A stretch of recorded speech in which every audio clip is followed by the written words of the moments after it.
Hello friends. हर हर महादेव। भगवान भोलेनाथ की पूजा जिस दिन भी की जाए, जिस समय की जाए, भगवान भोलेनाथ उससे प्रसन्न हो जाते हैं और वो दिन, वो समय सर्वश्रेष्ठ हो जाता है। लेकिन भगवान भोलेनाथ को अपने सभी व्रतों में प्रदोष का व्रत सबसे परम प्रिय है। इस व्रत को जो भी व्यक्ति पूरे नियम से, श्रद्धा से करता है, भगवान भोलेनाथ उसकी सभी मनोकामनाएं पूर्ण करते हैं।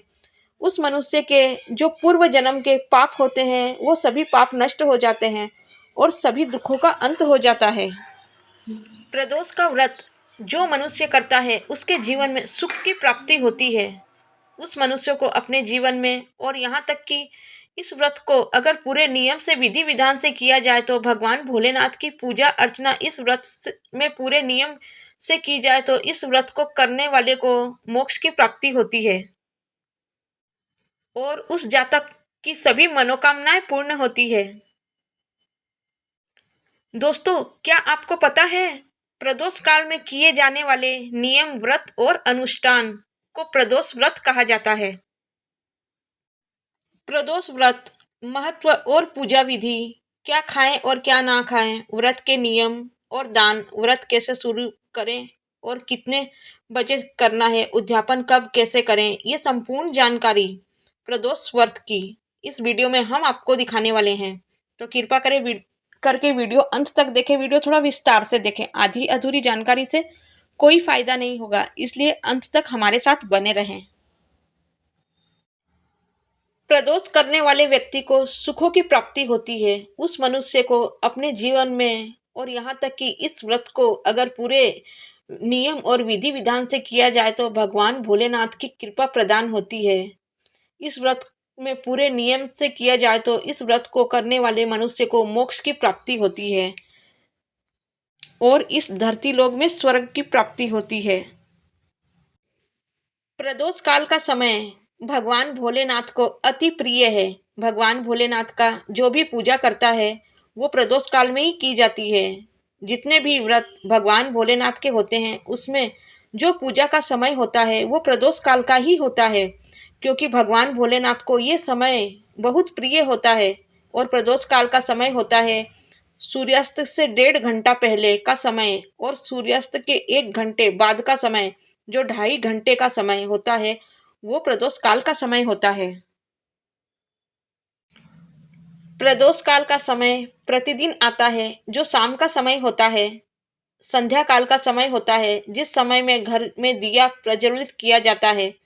इस समय में भगवान भोलेनाथ की पूजा की जाती है। त्रयोदशी के दिन वो विशेष फलदायी होती है।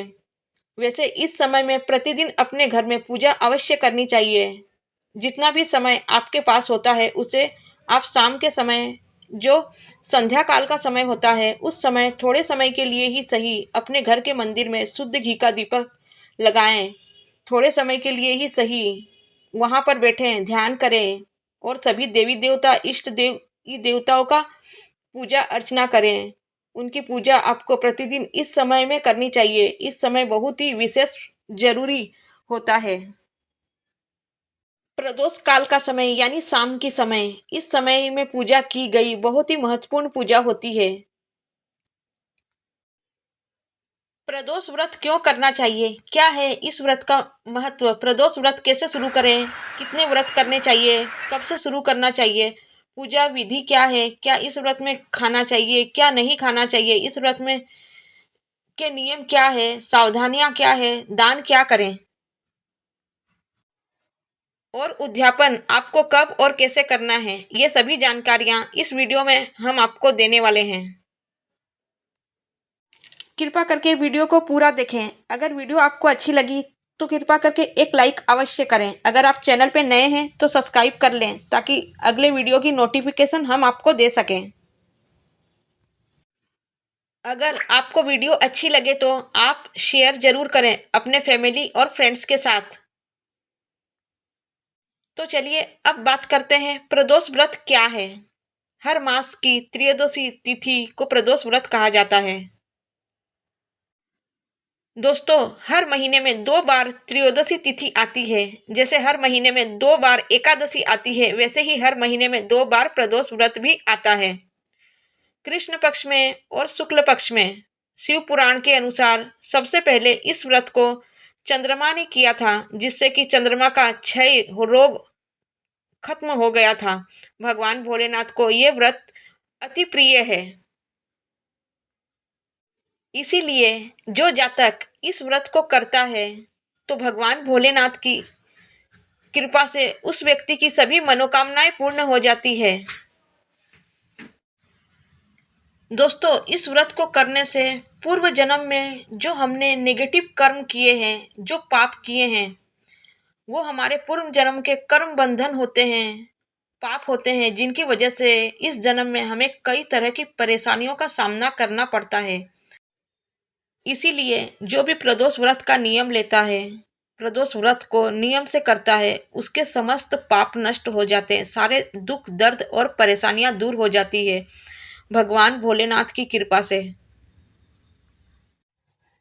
दोस्तों, प्रदोष व्रत के महत्व के बारे में ये भी कहा गया है कि अगर कोई व्यक्ति इस तरह के संयम रखता है, सभी तरह के नियम का पालन करता है, जप तप और पूजा पाठ भी करता है, उसके बाद भी अगर मनुष्य के जीवन में परेशानियां बनी हुई है, तो दुख है, संकट की स्थिति बनी हुई है, तो वैवाहिक जीवन सुखी नहीं है, संतान निसंतान है, घर पर कलह कलेश का माहौल रहता है, परिस्थितियां ठीक नहीं है, दुख है, संकट की स्थिति बनी हुई है, तो वैवाहिक जीवन सुखी नहीं है। अगर आप इस तरह की परेशानियों का सामना कर रहे हैं तो आपको हर महीने पड़ने वाली प्रदोष का व्रत का नियम पालन करना होगा। हर महीने में पड़ने वाली प्रदोष के दिन भगवान शिव का पूजन करें, ओम नमः शिवाय मंत्र का जाप करें या फिर श्री शिवाय नमस्तुभ्यम मंत्र का जाप करें और दान करने से शुभ फलों की प्राप्ति होती है और जीवन के सभी कष्ट दूर होते हैं, सभी तरह के दुख समाप्त हो जाते हैं। अगर कुंडली में चंद्रमा पीड़ित हो, तो राहु केतु या शनि से कष्ट हो या उसके साथ हो, तो ऐसे व्यक्ति को 1 साल तक प्रदोष का व्रत करना चाहिए, चाहे प्रदोष किसी भी दिन पड़े। सभी प्रदोष के व्रत को करके विधि पूर्वक उद्यापन करें 1 साल के बाद, और ऐसा करने से चंद्रमा के जो शुभ फल होते हैं वो प्राप्त होने लग जाते हैं। उद्यापन करने के बाद दान अवश्य करना चाहिए। प्रदोष का जो व्रत होता है वो हफ्ता के 7 दिनों में अलग अलग होता है और उनका फल भी अलग अलग होता है। अच्छे स्वास्थ्य और आयु में वृद्धि के लिए रविवार के दिन पड़ने वाली प्रदोष का व्रत किया जाता है। इसे रवि प्रदोष कहा जाता है। सोमवार के दिन जिस प्रदोष को किया जाता है उसे सोम प्रदोष कहते हैं और इस प्रदोष को करने से सभी मनोकामनाएं पूर्ण होती है। शिव पुराण के अनुसार मंगलवार के दिन जो प्रदोष पड़ती है उसे भौम प्रदोष कहा जाता है और इस प्रदोष को करने से रोगों से मुक्ति मिलती है, कर्ज से मुक्ति मिलती है। बुधवार के दिन जो प्रदोष का व्रत पड़ता है उसे बुध प्रदोष कहा जाता है और इस व्रत को करने से सभी मनोकामनाएं सिद्ध हो जाती है। बृहस्पतिवार के दिन जो प्रदोष होती है उसे गुरु प्रदोष कहा जाता है और इस प्रदोष को करने से शत्रुओं का नाश होता है और शत्रुओं पर विजय प्राप्त होती है। साथ ही शिव पुराण के आधार से शुक्रवार को जो प्रदोष का व्रत होता है उससे सौभाग्य में वृद्धि होती है, दाम्पत्य जीवन सुखी रहता है, जिसे शुक्र प्रदोष कहा जाता है। जिस व्यक्ति के व्यवहारिक जीवन में प्रॉब्लम हो रही है उसे शुक्र प्रदोष का व्रत अवश्य करना चाहिए। शनि प्रदोष का व्रत करने से पुत्र की प्राप्ति होती है, संतान की प्राप्ति होती है। दोस्तों, इन सभी व्रतों को जो प्रदोष का व्रत है, इन सभी प्रदोष के व्रतों में सोम प्रदोष और मंगल प्रदोष और शनि प्रदोष से अत्यधिक प्रभावशाली माने गए हैं। शनि प्रदोष के दिन जो लोग संतान की कामना करते हैं उन्हें शनि प्रदोष का व्रत करना चाहिए। वैसे गुरु प्रदोष का व्रत भी अगर संतान की प्राप्ति करना चाहते हैं तो या फिर संतान की भलाई के लिए रखना चाहते हैं तो संकल्प लेकर गुरु प्रदोष के 16 व्रत आप कर सकते हैं। इससे जो भी आपकी मनोकामना है वो पूर्ण हो जाती है। दोस्तों, शनि प्रदोष का व्रत करने से शनि जनित जो पीड़ा होती है उससे मुक्ति मिलती है। अगर कोई व्यक्ति शनि की महादशा ढैया साढ़े साती से परेशान है तो उसे प्रदोष का व्रत अवश्य करना चाहिए। इससे रोग व्याधि दरिद्रता जो भी होती है, गरीबी होती है, घर की अशांति है, नौकरी या व्यापार में आ रही बाधाएं हैं, परेशानियां हैं जो शनि की वजह से आ रही है, तो उस व्यक्ति को शनि प्रदोष व्रत अवश्य करना चाहिए। ऐसा करने से शनिदेव जो आपके जीवन में पीड़ा दे रहे हैं या सभी कार्य में बाधाएं आ रही है, ऐसा करने से शनि की महादशा खत्म हो जाती है और सभी कार्यों में सफलता प्राप्त होती है। घर में सुख समृद्धि आती है, शनिदेव प्रसन्न होते हैं। अगर शिव की पूजा की जाती है तो भगवान शिव की पूजा से शनि के जो भी दोष होते हैं वो खत्म हो जाते हैं और प्रदोष का व्रत इसमें सर्वश्रेष्ठ होता है। चलिए अब जानते हैं प्रदोष का व्रत कब से शुरू करें और कितने दिन तक करना चाहिए। प्रदोष का व्रत जो है वो आप किसी भी महीने की शुक्ल पक्ष की त्रयोदशी तिथि से कर सकते हैं, लेकिन सावन का महीना और कार्तिक का महीना प्रदोष का व्रत करने के लिए शुरू करने के लिए सर्वश्रेष्ठ माना जाता है। जिस शुक्ल पक्ष के में सोमवार के दिन प्रदोष पड़े उस शुक्ल पक्ष से प्रदोष की शुरुआत करनी चाहिए। इस व्रत को 11 या 26 किया जाता है। इसके बाद विधि पूर्वक इसका उद्यापन करना चाहिए। जैसे अगर आप 11 व्रत करते हैं तो 12वें प्रदोष के दिन उद्यापन करें। अगर आप 26 प्रदोष करते हैं तो आप 27वें प्रदोष के दिन उद्यापन करें। दोस्तों, अब बात कर लेते हैं इस व्रत की पूजा विधि के बारे में। त्रयोदशी व्रत में एक दिन पहले ही सात्विक भोजन ग्रहण करना चाहिए। प्रातःकाल सूर्योदय से पहले उठें और नित्य कर्म से निवृत्त होकर स्नानादि के बाद शुद्ध वस्त्र धारण करें। जिस दिन भी आपको व्रत करना है उस दिन आप सुबह थोड़ा जल्दी उठें, लेकिन इससे एक दिन पहले आप ब्रह्मचर्य का पालन जरूर करें। त्रयोदशी का अगर आपको व्रत करना है तो आप सात्विक भोजन के साथ ही ब्रह्मचर्य का संपूर्ण रूप से पालन करें। नहा धोकर आप शुद्ध वस्त्र धारण करें। वस्त्रों का विशेष ध्यान रखें। वस्त्र आपके काले रंग के नहीं होने चाहिए, नीले, हरे या भूरे रंग के नहीं होने चाहिए। जो भी आपके वस्त्र हो वो सात्विक, उनका कलर अच्छा होना चाहिए, यानी कि जो श्वेत वस्त्र धारण करें। अगर पुरुष करे रहे हैं तो महिलाएं हैं तो वो सौभाग्य का कलर जैसे कि लाल रंग, पीले रंग का या कोई भी हल्का रंग आप पूजा में पहनकर बैठ सकती हैं। सबसे पहले आपको सूर्य को जल अर्पित करना पड़ेगा।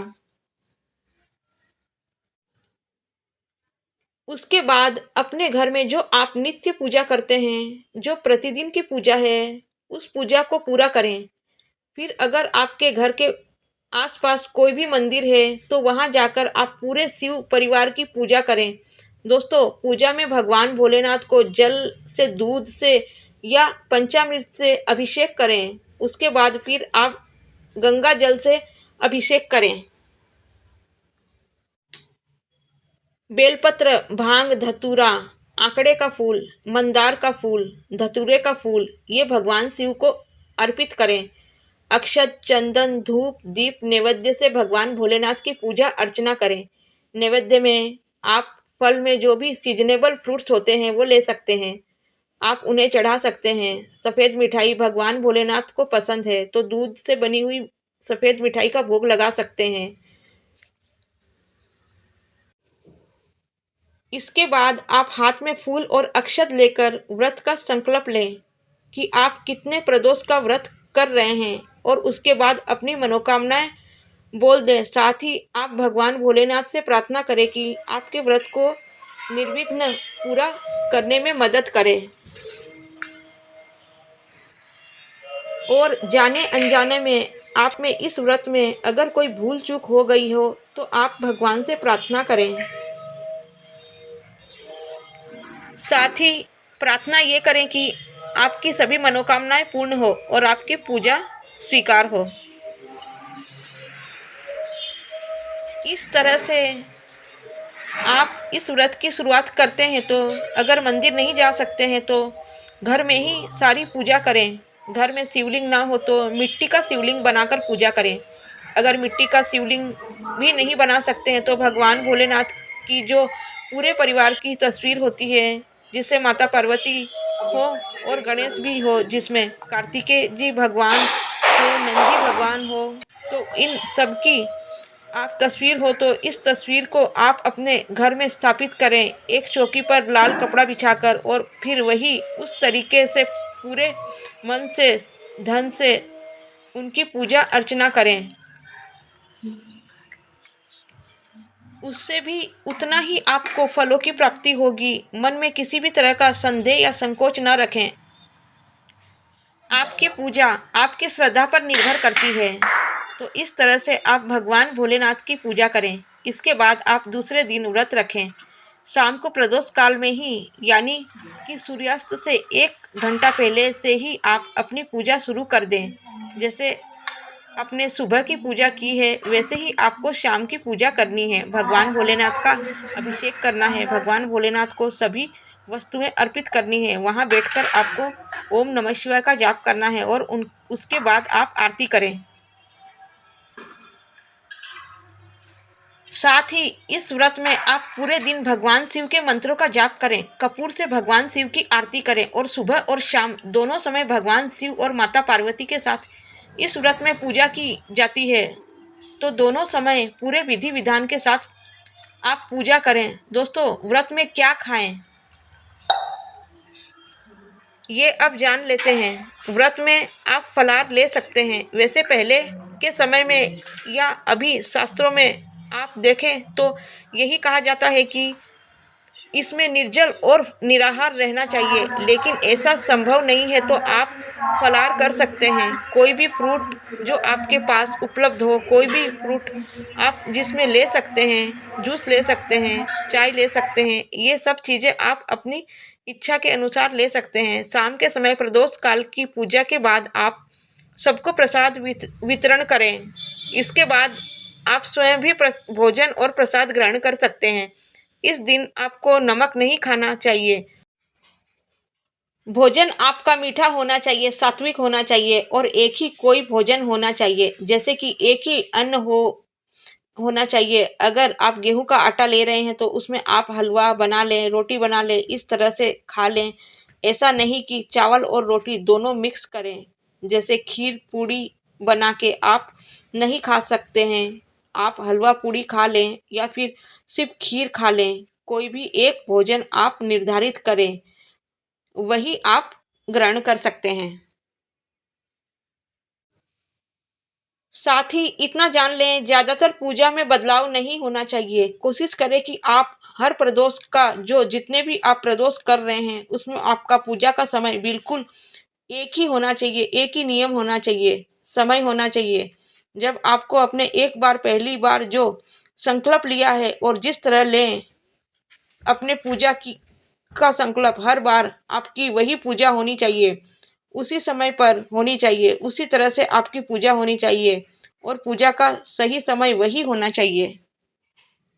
और आप भोजन भी कोशिश करें कि वही भोजन आप हर बार बनाने की कोशिश करें, तो ये अति उत्तम होगा। व्रत को अगर सही नियम से किया जाए तो व्रत की तरह किया जाए तो उद्यापन कैसे करें पहले जानते हैं।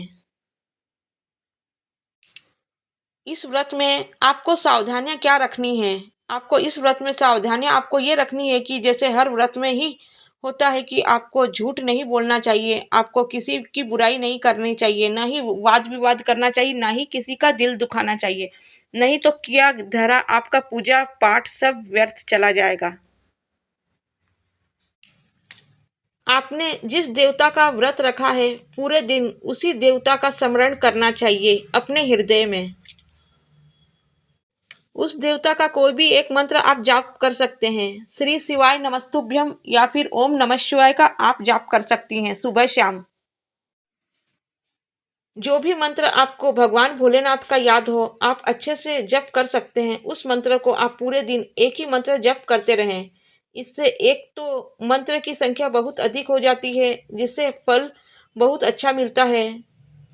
आप हर 2 मिनट पर मंत्र नहीं बदल सकते, मंत्र एक ही रखें, उसे ही पूरे दिन आप स्मरण करते रहें अपने मन में। और किसी भी तरह की बुराई ना करें, गलत ना सोचें, मौन व्रत का धारण करें। ज़्यादातर व्रत के समय में ज़्यादा बात नहीं करनी चाहिए। अगर आप किसी से बात नहीं करेंगे ज़्यादा, तो आप किसी के लिए भी गलत नहीं बोलेंगे कोई भी शब्द। पूरे समय आपका ध्यान भगवान शिव के चरणों में होना चाहिए, माता पार्वती के चरणों में होना चाहिए। जो भी आपकी मनोकामना है वो शीघ्र पूर्ण हो जाती है। उद्यापन कैसे करें, ये जान लेते हैं। त्रयोदशी तिथि के दिन ही इस व्रत का उद्यापन करना चाहिए। जैसे कि आपने जितने भी प्रदोष के व्रत का संकल्प लिया है और पूरा हो जाए, तो जैसे आपने 26 व्रत करना है तो 26 व्रत कर लिए हैं, उसके बाद 27वें व्रत के दिन आप भगवान शिव का अभिषेक रखें, अपने घर में आयोजन करें और किसी योग्य ब्राह्मण को उस दिन बुला लें।